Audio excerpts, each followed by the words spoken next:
시청자 여러분 안녕하십니까. 지금부터 전옥현의 안보정론을 시작하겠습니다.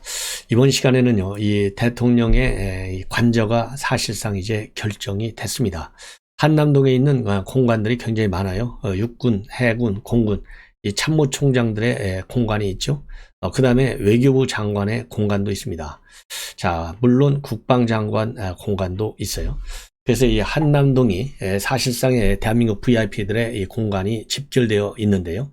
그래서 윤석열 당선인이 용산 집무실을 옮기면서 이 공간도 그쪽에 즉 군 이 총장들의 공간을 쓴다. 그래서 본래는요, 이 세 개 공간들 총장, 육해공군 참모총장 공간들 담만 허물면 되기 때문에 담을 허물어서 하나로 만든다, 이런 얘기도 있었는데 최종적으로 사실상 육참총장 공간을 한번 써보겠다, 이렇게 발표한 바 있어요. 자, 그런데 육참총장을 가보니까 말이죠, 전부 다 점검해보니까 너무 낡고 피가 셀 정도고, 리모델링하고 개조하는데 너무나 많은 돈이 든다는 거예요. 그래서 갑자기 방향을 바꿨죠. 어디로 정했느냐, 외교 장관의 관저로 공관을 대통령 공관으로 하는 걸로 최종적으로 결론이 났어요. 여기에는 뭐 이 경호적인 측면도 있고 보안적인 측면, 뭐 여러 가지 비용, 그 다음에 공기, 다양한 변수를 감안해서 지금 현재 인수위의 TF팀이 있지 않습니까? 이 공관 이전, 그 다음에 집무실 이전 TF팀에서 면밀히 검토한 결과 외교장관 이 공관을 대통령 공관으로 쓰기로 딱 결정했고, 그리고 나서 이제 김건희 여사가 가서 한번 훑어봤어요. 이게 지극히 당연한 절차가 아니겠어요? 아니, 개인이 말이죠, 뭐 이 잘 살든 못 살든 간에 집을 옮길 적에도 물론 남편도 남자가 또 중요한 역할을 하겠지만은요, 그보다 더 중요한 것은 이제 부인, 살림살이 하는 사람의 이 입장도 굉장히 중요한 거 아니겠어요? 그게 인지상정이고, 지금 현재 문재인 윤석열 정부의 기본 틀이 뭡니까? 공정과 상식이잖아요. 상식. 그게 상식적인 일 처리의 과정이잖아요. 그러니까 이 관저가 딱 결정이 되면 당연히 김건희 여사 가서 살림도 해야 되고, 또 뭐 이 공적 사적 여러 이제 또 접대도 해야 되고, 그러니까 가서 둘러보는 거는 지극히 당연한 거 아니에요? 그리고 둘러보고 나서 본인이 이건 이렇게 하는 게 좋겠다라고 얘기하는 것도 지극히 당연해. 왜냐하면 어차피 그 공간을 누가 살아요? 윤석열 당선인 부부가 살 거 아니에요. 거기는 뭐 아들, 딸이 있는 것도 아니고. 예를 들어서 문재인 대통령 같은 경우는 딸과 사위까지도 살았다, 이런 의혹이 제기된 바 있잖아요. 그렇기 때문에 살 주인인 이 부부가 훑어보는 것은 지극히 당연해. 꼭 당선인만 훑어볼 이유가 하나도 없는 거예요. 그렇잖아요. 그리고 만약에 살면서 마음에 안 든다, 그러면 이렇게도 고치고 저렇게도 고치는 거 아니에요? 아니, 도지사 관저도 다 뜯어 고쳐요. 이거는 기본으로 돼 있어요. 어느 관저가 됐든 누구의 의견이 됐든 당연히 부부 의견이 가장 중요하지 않겠어요? 다 뜯어 고치는데. 그러면 뜯어 다 고친 다음에 가서 또 뜯어 고치는 게 낫겠느냐?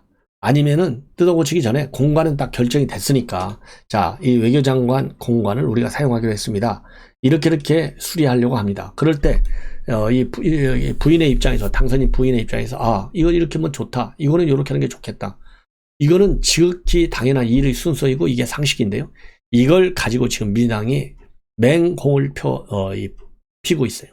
정말 입에 담기가 어려울 정도로 이 막말을 하면서까지 지금 비판을 하고 있는데요. 이 비판의 포격 문을 연 사람이 김진애와 송영길이에요. 이 사람들이 지금 어떤 사람들이죠? 서울시장 나온 사람들이에요. 표를 받아야 돼. 그러니까 표 받기 가장 쉬운 게 뭐예요? 윤석열 당선인 부부 때리면 표가 많이 오겠지, 이렇게 생각한 것 같아요. 그러나 저는 절대 그렇지 않을 것이다. 왜냐하면 이번 선거에서 이미 송영길이든 김진애든 누구 박주문이가 됐던 민주당 이 후보들의 오세훈 이 서울시장 현 시장 이 후보와의 편차가 말이죠, 20%에서 25%까지 벌어지고 있어요. 자, 이걸 김건희 여사를 비판한다고 맹공을 퍼붓는다고 이게 좁혀지겠습니까? 왜 안 좁혀지냐? 이거는 정치적인 공세에 불과하다 이거예요. 이걸 누가 더 잘하느냐? 어차피 민주당 지지층, 그 다음에 국민의힘 지지층은 각자 자기 후보를 지지하게 돼 있어요. 그러면 이 편차를, 즉 이 오세훈 후보와 그 다음에 민주당 후보의 지지율 차를 벌릴 수 있는, 또 좁힐 수 있는 키는 누가 가지고 있느냐? 중도층이 가지고 있는 거예요. 그런데 김건희 여사가 이 공간을 한번 둘러봤다, 그래서 쇼핑놀이다, 그 다음에 소원풀이 놀이다. 이렇게 퍼붓고 있어요. 김진애 대표적으로.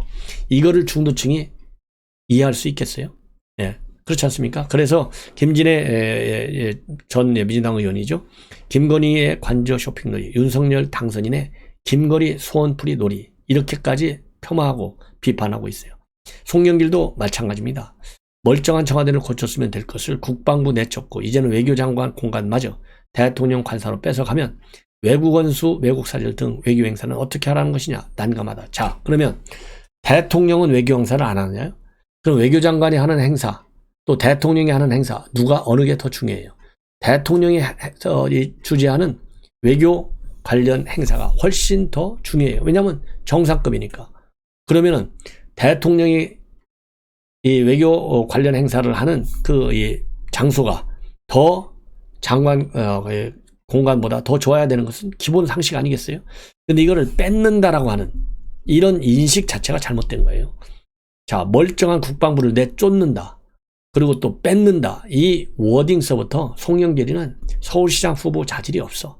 예. 이것까지도 정치적인 이념으로. 자, 그러면은 대통령 당선인 관저, 그럼 서초동에서 5년 내내 살게 할 거예요? 그건 아니잖아요. 어디를 가든지 간에 가. 그리고 외교장관 공간, 당연히 서열순으로도 밀릴 뿐만 아니라 어떻게 외교장관하고, 그야말로 이 대목에서 일개 외교장관하고 대통령하고의 관저의 중요성과 비중을 따질 수 있겠느냐. 이러한 송영길의 프레임 자체가 잘못된 거예요. 자, 그러다 보니까 윤석열 당선인 측의 배현진 대변인, 그리고 국민의힘의 허은하 대변인 입장문을 내놨습니다. 그래서 배현진 대변인 입장은 말이죠.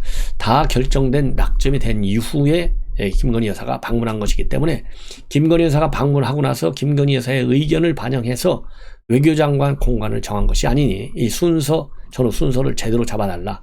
그래서 보안, 경호 비용, 보안과 이 경호 비용, 그 다음에 공기, 이런 것들을 감안해서 새로운 것을 공간으로, 새로운 즉 외교장관 공간을 대통령 공간으로 사용하기로 사실상 결정된 상황이다. 이 오해하지 말라. 더 이상 우리 국민들을 혼란시키지 말아달라. 이런 점잖은 입장문을 내놨어요. 그리고 허은하 수석 대변인은요, 이거는 악의적 꼬투리 잡기다. 좀 센 반발 입장문을 내놨습니다. 그래서 이 김건희 대표가 이전될 공간 후보자를 방문했다는 보도에 대해서 기다렸다는 듯 민주당 인사들이 일제히 비난하고 나섰는데 전후 상황에 대한 제대로 된 이해도 없이 그저 당선인 배우자를 흠집 내기 위한 악의적 꼬투리 잡기다. 그래서 외교부 공간을 대통령 관저로 잠정 결론 내린 것은 담당 TF가 이전 비용이라든가 경호, 교통 등의 다양한 요소를 고려한 결과다. 김 대표의 결정으로 공간을 결정했다는 보도는 애당초부터 잘못된 것이다. 그래서 민주당이 이걸 가지고 공간 쇼핑이다, 또 이 소원풀이다, 이런 자극적 단어를 동원해가면서 공격에 나서고 있는데 이거야말로 민주당의 전형적인 선동 정치이고 여론을 호도하는 행태다. 이렇게 맹비판을 하고 있어요. 그러면서 대통령 관저를 옮기는 데 있어서 실제로 거주할 당선인의 배우자가 유력 검토되는 후보지를 둘러보는 것이 대체 무엇이 문제이냐. 김건희 대표를 트집 잡을수록 김정숙 여사에 대한 의혹만 더 커질 뿐이다. 이렇게 반박 입장문을 내놓고 있습니다. 자, 이런 거를 보면 한마디로 참 치사하죠. 이 민주당이 시비할 게 없으니까 이걸 가지고 시비하는, 이게 바로 치사한 것 아니겠어요? 더군다나 일부 언론에서는요, 이 김건희 여사가 공원 정원에 지금 있는 나무 하나를 베어내는 게 좋겠다라고까지 얘기했다고 하는데 이거야말로 사실 무근이다, 오보다, 그런 말씀을 하신 적이 없다. 이렇게 인수위 측에서 강력히 이것도 부인하고 있습니다. 자, 이렇게 해서 어쨌든 지금 이제 이 국방부 5월 10일까지 공개를 마칠 수 있도록 이전에 박차를 가하고 있고 5월 10일부터 직무가 가능한 상태로 만들겠다. 좀 그런 진도가 지금 나가고 있다는 보도가 있고, 그럼에도 불구하고 말이죠. 이 관저의 경우는 좀 늦어지기 때문에 서초동 사저에서 당분간은 취임한 이후에도 출퇴근할 수밖에 없다. 근데 그럴 경우에는요, 이 한남동을 통해서 국방부로 건너가야 되는데 그럴 교통 사정에 따라서 플랜 B도 검토하고 있다. 이런 보도가 나오고 있어요. 교통이 심하게 막힐 경우에는 강남성모병원 사거리를 거쳐서 동작대교를 타고 국립박물관으로 이르는 플랜 B 동선도 검토 중에 있다. 이런 이 보도가 나오고 있습니다. 자, 이번에는요, 아주 특이한 이 보도인데, 이건 주간조선에서 대대적으로 보도하고 있어요.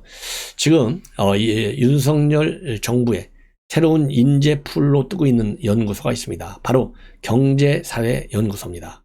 이 경제사회연구소가 지금 인재풀이 되고 있는데, 그 이유 중에 하나는요, 이 장관 후보자도 나오고 있고, 그 다음에 인수위원으로도 많이 들어가 있고, 또 앞으로도 이 경사연에서 많이 이 정부 고위직, 중요직에 인물이 발탁될 것이다. 특히 이 단체가 지금 언론의 집중적 취재 대상이 되는 이유는 경사연이라고 하는 이 단체의 후원회장이 누구냐? 안대희 전 대법관이라는 겁니다. 그래서 더 이제 이 언론의 관심이 많이 되고 있다. 이런 보도가 나오고 있고요.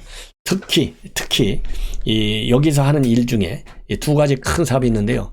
하나는 5개 분과위원회가 있어갖고 여기서 이제 연구 사업을 하고, 또 하나는 이 경사연 유튜브 방송이 있다는 겁니다.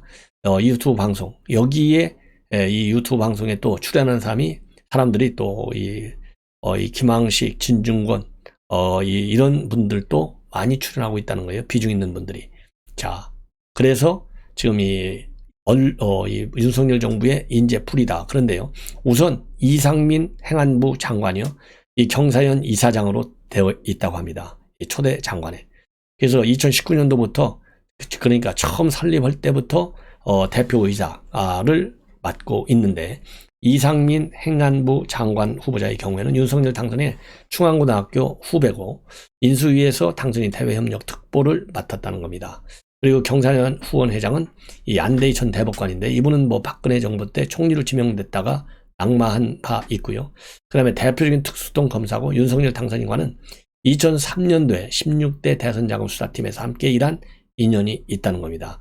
그 당시 안대희 전 대법관은 대검 중수부장으로서 수사팀을 이끌었다는 거예요. 그래서 윤석열 당선인은 대선 출마한 뒤에도 꾸준히 안대희 대법관하고 소통을 해온 그런 상황이다.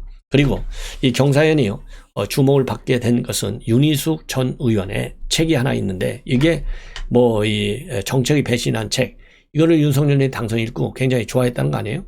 그래서 윤석열 당선의 최측근 중에 한 사람인 권선도, 정진석보다도 윤희숙 의원을 이 책의 저자 먼저 만났다는 겁니다. 근데 이 책은 경사연의 저술 지원 1호 사업이었다는 겁니다. 그래서 또 이게 경사연이 주목받기 시작했고, 그 다음에요, 인수위 전문위원으로 여러 명이 지금 들어가 있는데요. 현재 인수위원회 경제 1분과 전무위원회 권남훈 건국대 경제학과 교수.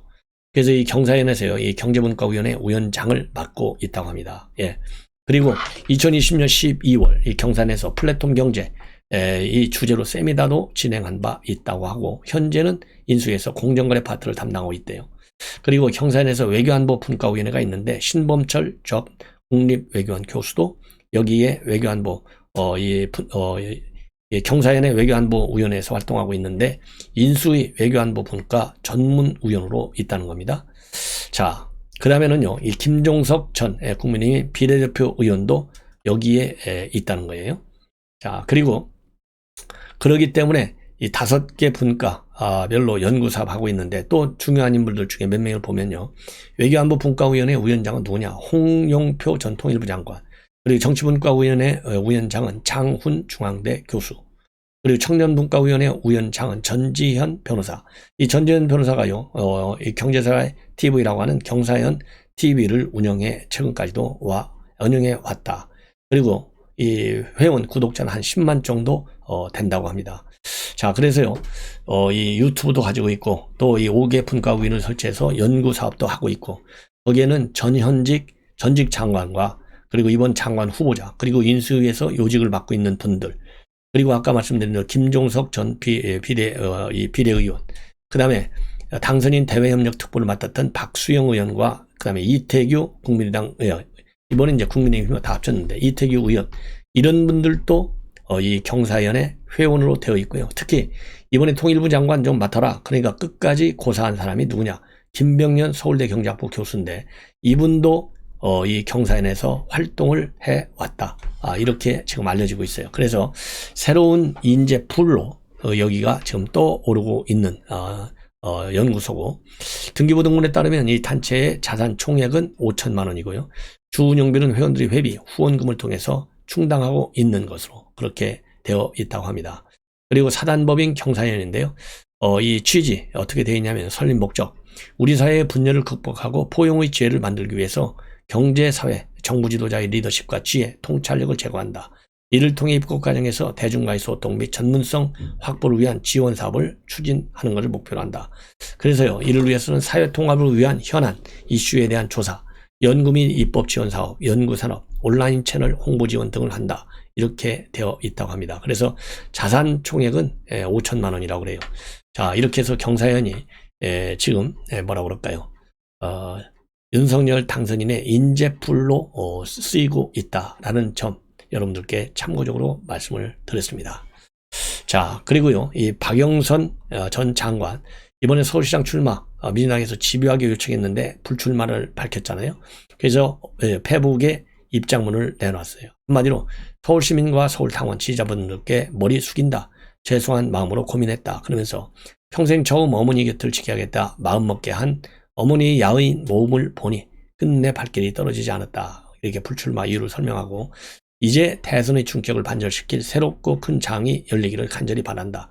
당 지도부가 잘 이끌어 달라. 그러면서요, 제게 관심과 애정을 가져주신 많은 분들께 용서를 구하고, 지금은 제가 이렇게 결정을 내릴 수밖에 없었고 많이 부족하다. 이러한 입장문을 내놨습니다. 예. 자, 그래서요, 이제 민주당 폐색이 짙은 게 아니라 이미 굳어졌죠. 예. 자, 그래서 이제는 얼마만의 어마어마한 표차로 민주당을 따돌리느냐, 이것이 오세훈 시장의 과제가 아닐까, 이렇게 생각을 합니다. 시청자 여러분, 이것으로 본 방송을 마치겠습니다. 시청자 여러분들께서요, 알람을 설정해서 제 방송 많이 시청해 주시면 대단히 고맙겠습니다. 감사합니다.